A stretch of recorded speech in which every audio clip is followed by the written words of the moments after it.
आज कोतवाली पुलिस उच्चाधिकारियों के निर्देशन में वांछित अपराधियों की गिरफ्तारी में तत्पर थी। उसी दौरान एक मुखबिर की सूचना प्राप्त हुई कि दो संदिग्ध व्यक्ति नगरिया कुआं से हाईवे की ओर जाने वाले रास्ते पर दिखे हैं।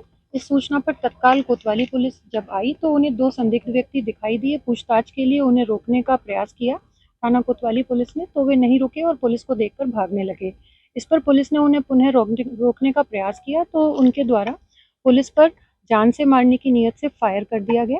इसके जवाब में पुलिस ने आत्मरक्षार्थ फायरिंग की, जिसमें दोनों व्यक्तियों के पैर में गोली लगी।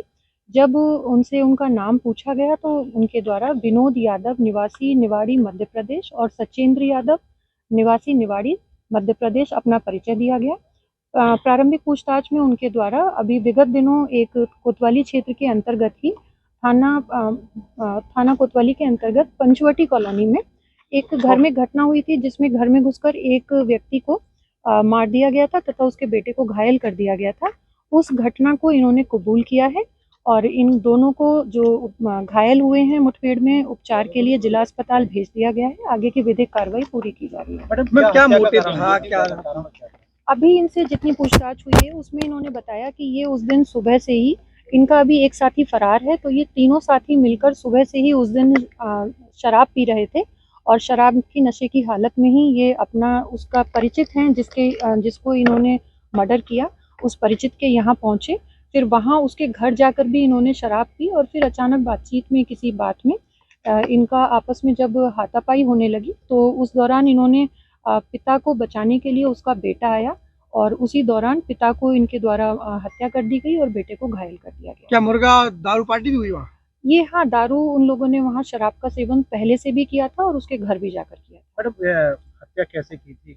ये हत्या जो केबल होती है, केबल को गले में फंसाकर घोट कर उसको मारा गया था और उसके हाथ पैर भी बंधे हुए थे मृतक के और बेटा भी उसका घायल है, उसके भी गले पर निशान है। क्या ये पेशेवर अपराधी हैं? क्या बरामद हुआ? ये इनके कब्जे से दो 315 बोर के तमंचे और खोखे और कारतूस बरामद हुए हैं।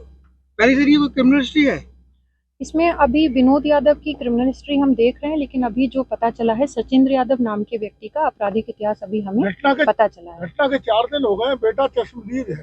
बेटे से आप लोगों की क्या बात हुई, उसने क्या घटनाक्रम बताया? बेटा अभी वो उपचाराधीन है और उसके द्वारा अभी पूरी तरह से वो बात करने की स्थिति में नहीं है, तो वो स्थिति को अभी स्पष्ट नहीं कर पा रहा है। जब उसकी तबीयत में सुधार होगा तो पूरी घटना की जानकारी उससे की जाएगी।